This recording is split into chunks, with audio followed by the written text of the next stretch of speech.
आदाब। मैं फ़ारूक खान, संपादक इक़रा पत्रिका। धार न्यूज़ इक़रा पत्रिका के इस चैनल में आपका स्वागत है, आपका इस्तकबाल है। आज के इस एपिसोड में हम अब्दुल जौहर साहब से बात करना चाह रहे हैं। अब्दुल जौहर मुस्लिम प्रोग्रेसिव फेडरेशन हैं, उसके कन्वीनर हैं और एक जाने माने सोशल वर्कर हैं जयपुर शहर के। बरसों से ये खिदमत खल्क़ कर रहे हैं, हज से मुताल्लिक़ और दीगर इदारों और तंजीमों से ये जुड़े हुए हैं। हम इनसे सबसे पहले जो बात ये करना चाह रहे हैं कि जो सूरत हाल है, ख़ास तौर से जो मुस्लिम कम्युनिटी में इस वक्त जो मुल्क के और सूबे के हालात को देख कर के, सियासी जो कशमकश है उसको देख कर के जो हालात बने हुए हैं, उस पे सलाम साहब आप क्या सोच रहे हैं कि मतलब कम्युनिटी को क्या करना चाहिए? जी, कम्युनिटी को सबसे पहले ये देखना चाहिए कि हमारी कमज़ोरियाँ कहाँ हैं और किन चीज़ों को हमें करना चाहिए और किन चीज़ों को हमें नहीं करना चाहिए, किन चीज़ों से हमें बचना चाहिए, इस चीज़ पर हमें फोकस करना चाहिए। हमें किसी भी आदमी या संगठन या सरकार पे इल्ज़ाम या दोषारोपण करने से पहले इस बात का वैल्यूएशन करना चाहिए या पहचान करनी चाहिए कि हमें क्या करना चाहिए, हमें अपनी कम्युनिटी के लिए, अपनी कौम के लिए क्या करना चाहिए। अगर हम उस चीज़ का ईमानदारी से एनालिसिस नहीं करेंगे और एनालिसिस करने के बाद पे उस पर काम नहीं करेंगे तो बात फिर बनने वाली नहीं है। आज इस वक्त अपने राजस्थान में या पूरे मुल्क में मुस्लिम कम्युनिटी जो पशोपेश की जो हाल है, जो सूरत हाल उसके सामने है, उसके लिए आप किसको सबसे ज़्यादा जिम्मेदार मानते हैं? ये ऐसी सूरत हाल क्यों पैदा हुई? क्या हुकूमत को, पॉलिटिकल पार्टियों को या मुस्लिम इदारों, तंजीमों को, किसको मानते हो? देखिए, सबसे पहले तो कौम के हम लोग ही जिम्मेदार हैं। जब हम किसी काम को समझना नहीं चाहते, हम अपने आप में एक बेदारी लाना नहीं चाहते, हम लोग अवेयरनेस अपने आप में पैदा नहीं करना चाहते, तो बात बनेगी कैसे? ये बात सच है कि चाहे सरकारी मामले हों या आपके दूसरे सरकारी नुमाइंदे हों या पॉलिटिकल नुमाइंदे हों या और दूसरे सोशल या धार्मिक संगठन हो, वो उनकी कमियां हो सकती हैं, उनके अपने निजी स्वार्थ, चाहे वो सियासी या अपने व्यक्तिगत स्वार्थ हो सकते हैं, लेकिन हमें तो अपने आप में ये देखना है कि हमारी कमज़ोरियाँ कहाँ हैं, क्यों इतने सालों से हम इतने पिछड़े हुए हैं, क्यों हमारी जो हालत है वो इतनी ख़राब से ख़राब तर होती जा रही है। बहुत आसान है ये कह देना कि साहब फ़लाँ लोगों ने हमारे लिए कुछ नहीं किया, सियासी नुमाइंदों ने कुछ नहीं किया, मज़हबी नेताओं ने या मज़हबी उलमाओं ने, विद्वानों ने हमारे लिए कुछ नहीं किया, सरकार की नीतियाँ सही नहीं है या सियासी तरीके के हम शिकार हो रहे हैं। ये बात कमोबेश हो सकता है कि सच हो, इसमें सच्चाई भी है, लेकिन हम सिर्फ ये बात कहकर अपने तमाम कमियों पर पर्दा तो नहीं डाल सकते। जब परेशानी हमें है, तकलीफ़ हमें है, बीमारी हम में है, तो इलाज तो हमें ही करना होगा ना। और अब जो मर्ज़ और जो बीमारी है और जो इस वक्त के जो पूरे मुल्क के हालात हैं, उसमें बेकार है कि हम किसी दूसरे पे इल्ज़ाम लगा के बस टाइम ख़राब करें। बेहतर ये कि हम उन तमाम कोशिशों की तरफ बढ़ें, वो तमाम काम करें जिससे हम अपने तालीमी मेयार को किस तरह बढ़ा सकते हैं, कारोबारी निज़ाम को किस तरह दुरुस्त कर सकते हैं। हमारा फोकस अब इसी पर होना चाहिए और इसी से ही हमारे तमाम मसले हल हो सकते हैं। जहाँ तक जो मुल्क की जो मौजूदा सूरत हाल है, जो सांप्रदायिकता का माहौल और नफ़रत का माहौल पिछले 8-10 साल में जो बढ़ा है, जो बना हुआ है, इसके बारे में जो आप तमाम तर जो अवाम है, उसमें दूसरी कम्युनिटी भी हैं और पॉलिटिकल पार्टियां हैं, उनसे आप क्या उम्मीद रख रहे हैं कि जो ये माहौल बना हुआ है नफ़रत और सांप्रदायिकता का, ये माहौल कम हो और जो गंगा जमुनी तहजीब है, भाईचारे का माहौल है, ये बढ़े और वापस जो मुल्क की जो 10-15 साल पहले जो जैसा मुल्क था वैसा माहौल बने?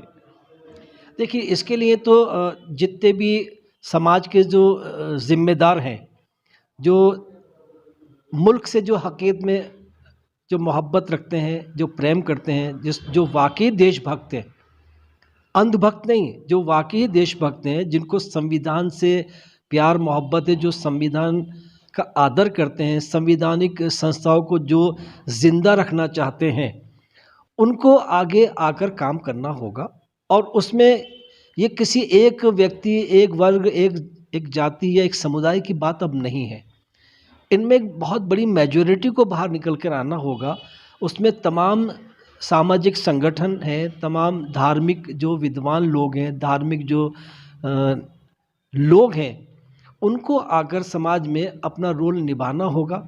समाज के अंदर जो ऐसे लोग हैं जो नफ़रत फैलाते हैं, जो अपने सियासी फ़ायदे के लिए जो काम कर रहे हैं या अपने ज़ाती मफ़ाद के लिए जो काम कर रहे हैं, उन लोगों को अलग करना होगा और हमें उन लोगों को बाहर लाना होगा और ऐसे लोगों को बाहर आना चाहिए जो समाज के अंदर आपसी नफ़रतों को, दूरियों को कम करें, आपसी भाईचारा मोहब्बत को कायम करें।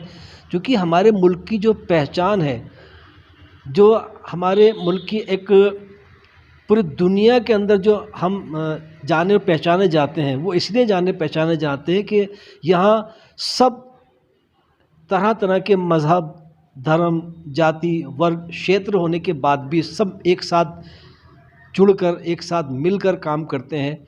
यही हमारी एक पहचान है।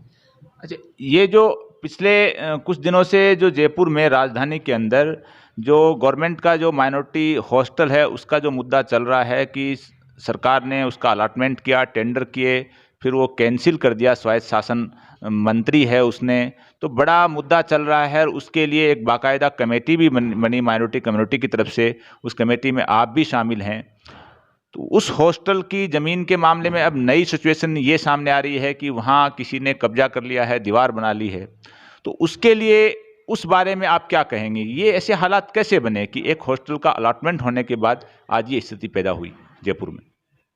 देखिए, अगर मैं साफ कहूँ तो सरकार की नीयत साफ नहीं है। सरकार जो चाहती है, अगर उसकी नीयत और उसके इरादे साफ हों तो सब कुछ सही सही होता है।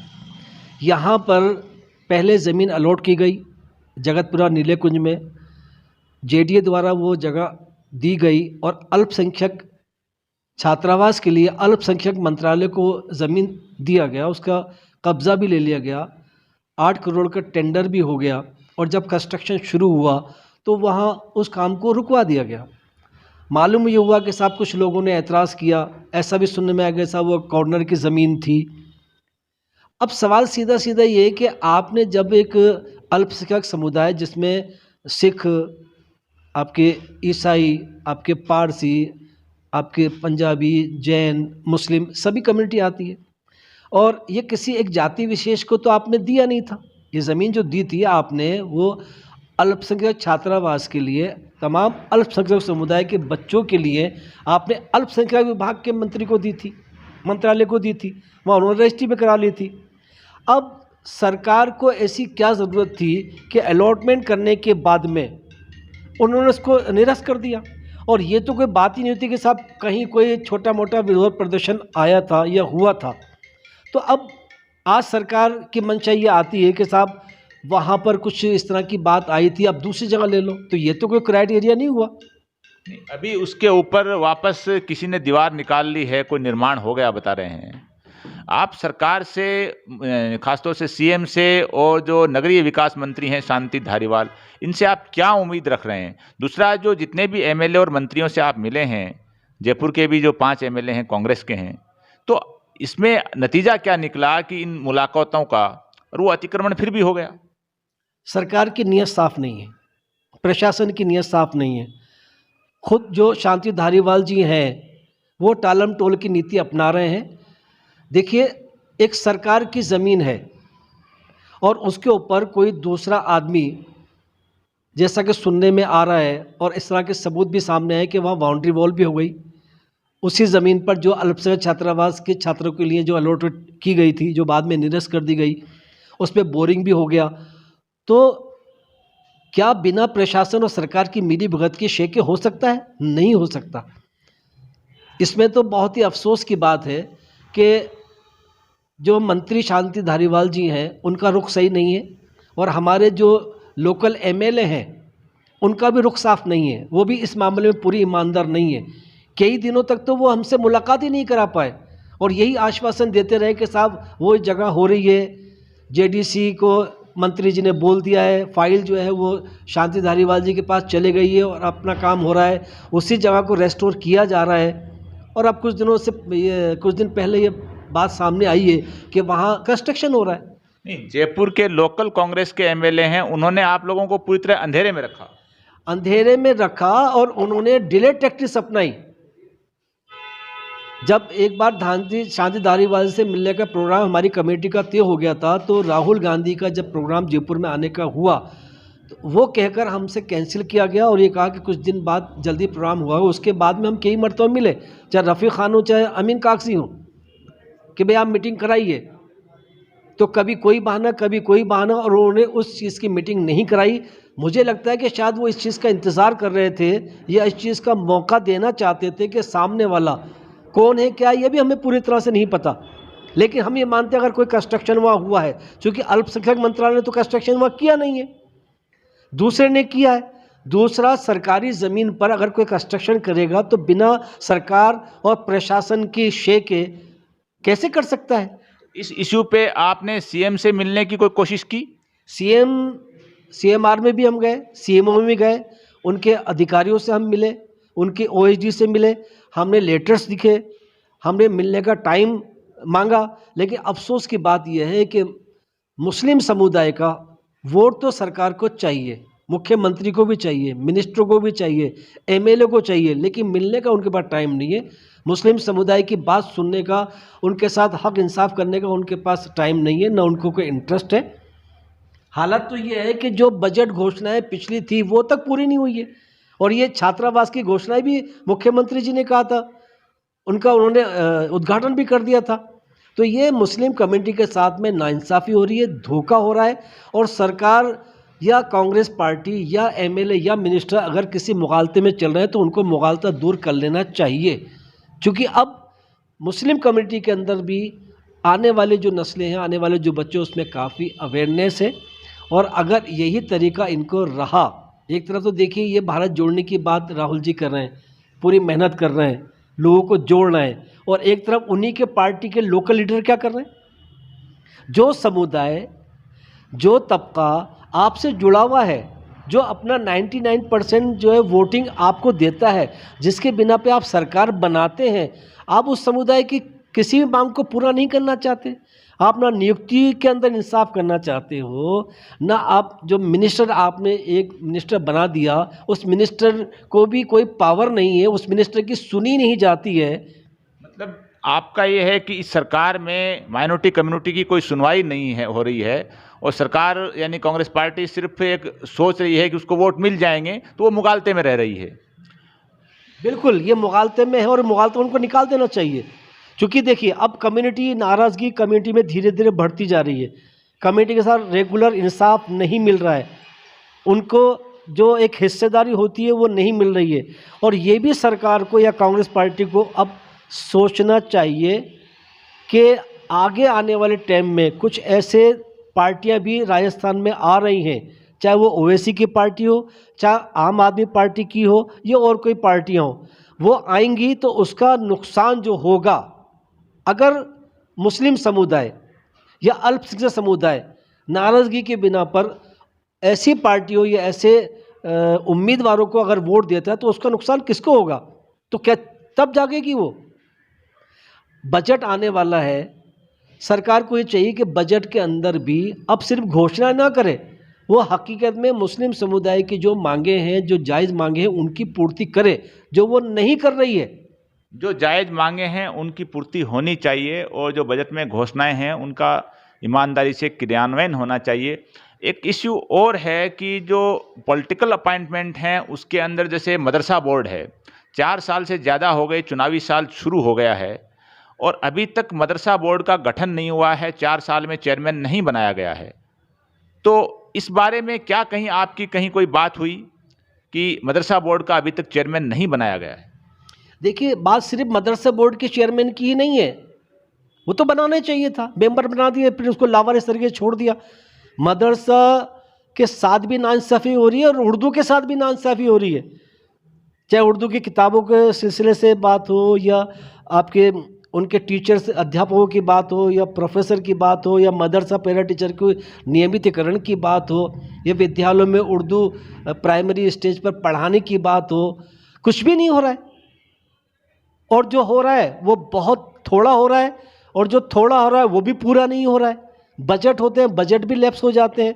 सही मानों में सरकार की मंशा मुसलमानों के साथ में वोट लेने तक तो है, लेकिन उनको कुछ देने की नहीं है। आप ये देखिए कि जितने भी अपॉइंटमेंट अभी तक हुए हैं, जितनी भी नियुक्तियां हुई हैं, जितने भी राजनीतिक नियुक्तियां हुई, उसमें कितना परसेंटेज है मुसलमानों का? बोलिए आप। सारी कम्युनिटी जो बहुत कम है, चाहे गुर्जर हैं, चाहे मीणा है या और दूसरे समाज हैं, चाहे राजपूत समाज हैं, उनकी पॉपुलेशन बहुत कम है, लेकिन उनकी नियुक्तियों में आपने बहुत हिस्सा दिया है। हमें उसमें एतराज़ भी नहीं है, वो भी हमारे हम वतन भाई हैं, उनको मिलना चाहिए। लेकिन जो समुदाय अपने वोट प्रतिशत का 99% आपको देता हो, आपने उनके साथ क्या इंसाफ किया है? ना नियुक्तियों में किया, ना आपने मिनिस्ट्री देने में आपके साथ किया। तो ये जो आप कर रहे हैं, ये आप गलत कर रहे हैं और आने वाले टाइम में इसका बहुत बड़ा सियासी नुकसान आपको उठाना पड़ेगा।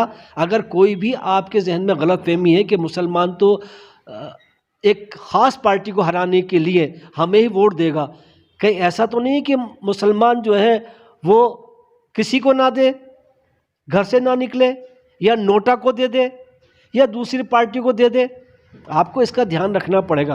आप जो देख रहे हैं बरसों से कांग्रेस के नेताओं को और खुद मुख्यमंत्री अशोक गहलोत को भी, अशोक गहलोत का ये तीसरा कार्यकाल है, आपने पहले के 2 कार्यकाल भी देखे हैं कि मुल्क के अंदर जो सांप्रदायिकता का, नफरत का माहौल बन रहा है, और मैं एक साफ शब्दों में कहूं कि पॉलिटिकल पार्टियां जो तमाम तर हैं वो मुसलमानों से एक दूरी इख्तियार कर रही हैं। क्या उन चीज़ों का असर कांग्रेस के नेताओं पे और चीफ मिनिस्टर पे भी है कि वो इस कार्यकाल में मुस्लिम कम्युनिटी से एक तरह के दूर भाग रहे हैं? मुझे लगता है कि ज़्यादा फिक्रमंद वो नज़र नहीं आ रहे हैं। पहले वाले इस कार्यकाल में बहुत फर्क है। बिल्कुल फ़र्क है। आज तो ये देखिए कि मुस्लिम डेलीगेशन से मिलने के लिए सीएम साहब से अपॉइंटमेंट ही नहीं मिलता है। उनके अधिकारियों से, आप में से मैंने बताया कि सीएमआर में गए, सीएमओ ऑफिस में गए, उनके अधिकारियों जॉइंट सेक्रेटरी से, उनके ओएसडी से मिले और आज तक भी उनको मिलने के टाइम नहीं है। जबकि और समाजों से मिल रहे हैं और समाजों से बात कर रहे हैं, लेकिन मुस्लिम समुदाय से मिलने का सीएम साहब के पास भी टाइम नहीं है। जबकि मुस्लिम समुदाय सबसे ज़्यादा सीएम साहब को अहमियत देता है, सबसे ज़्यादा वो लोकप्रिय है मुस्लिम समुदाय में। जिस जगह से वो जोधपुर जीत के आते हैं वहाँ भी मुस्लिम समुदाय का बहुत बड़ा रोल है, योगदान है। इसके बावजूद भी मुसलमानों की वोट लेना चाहते हैं, मुसलमानों के साथ दिखना नहीं चाहते। मुसलमानों के साथ दिखना नहीं चाह रहे हैं चीफ मिनिस्टर साहब, और लगातार 4 साल में मुस्लिम डेलीगेशन से वो मिलना भी नहीं चाह रहे हैं, और जिन जिन ने अपॉइंटमेंट मांगा है किसी को कोई अपॉइंटमेंट नहीं मिला है। एक और इशू की राजस्थान में वक्फ जायदाद को लेकर के भी बड़े बड़े जो खासतौर से रेजिडेंसी मस्जिद को लेकर के लगातार करीब 4 महीने वहाँ धरना प्रदर्शन हुआ, और जयपुर के अंदर और राजस्थान में काफ़ी प्राइम लोकेशन की ज़मीनें ऐसी हैं जो डेवलपमेंट हो सकता है उनका, या ऐसी जायदाद जो कोर्ट कचहरी से बिल्कुल वहाँ ऑर्डर हो चुके हैं लेकिन वो खाली नहीं हो रही हैं, अतिक्रमण नहीं हट रहा है। तो वक्फ जायदाद में, क्योंकि आप भी एक वक्फ जायदाद से जुड़े हुए हैं, आप बरसों से वक्फ की खिदमत कर रहे हैं, तो वक्फ जायदाद से मुताल्लिक आप क्या उम्मीद रख रहे हैं बोर्ड से और सरकार से? देखिए, पर्टिकुलर कोई कमेटी की बात तो मैं समझता हूँ कि कहना या उस पर बात करना कोई ज़रूरी नहीं है। कमेटियाँ बनती है, कमेटी में एतराज़ भी होते हैं, वो वक्फ बोर्ड देखे। लेकिन वक्फ बोर्ड के चेयरमैन को अब ये देखना चाहिए, वो पूरे बोर्ड को ये देखना चाहिए कि हिंदुस्तान में अगर रेलवे के बाद में सबसे बड़ा ज़मीन का या लैंड बैंक है तो वो वक्फ बोर्ड के पास है। और वक्फ बोर्ड के पास जो लैंड है उसका किस तरह से वक्फ बोर्ड इस्तेमाल करे, किस तरह से उसका डेवलपमेंट करे ताकि जो मुस्लिम समुदाय है उसका उत्थान हो। देखिए, अगर वक्फ की प्रॉपर्टी का सही तरीके से डेवलपमेंट हो जाए, जो प्राइम लोकेशन की ज़मीनें हैं वहाँ पर अच्छा डेवलपमेंट की स्कीम बन के और वहाँ पर अच्छी बिल्डिंगें बन जाएं, कॉम्प्लेक्स बन जाएं, मार्केट बन जाएं और उससे जो इनकम हो उससे मुस्लिम समुदाय की बहुत बड़ी प्रॉब्लम्स दूर हो सकती हैं। चाहे वो शिक्षा के मामले में हो, आप बेहतरीन जो है वो शिक्षा के सेंटर बना सकते हैं, मुस्लिम बच्चों को स्कॉलरशिप दे सकते हैं, मुस्लिम बच्चों के लिए जो होनहार बच्चे उनको सिविल एग्जामिनेशन के लिए अच्छे कोचिंग सेंटर में आप उनकी फ़ीस जमा करा के एक अच्छा रिज़ल्ट ला सकते हैं।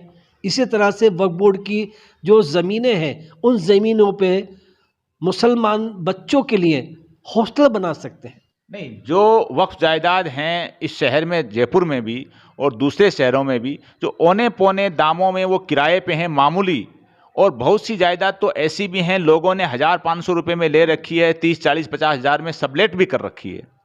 तो इसके बावजूद बोर्ड को सब कुछ मालूम है, बोर्ड इन चीज़ों के ऊपर एक्शन नहीं ले रहा है, और जो दुकानें वगैरह जो जायदाद खाली होती हैं उनका ओपन ऑक्शन भी नहीं कर रहा बोर्ड कभी भी।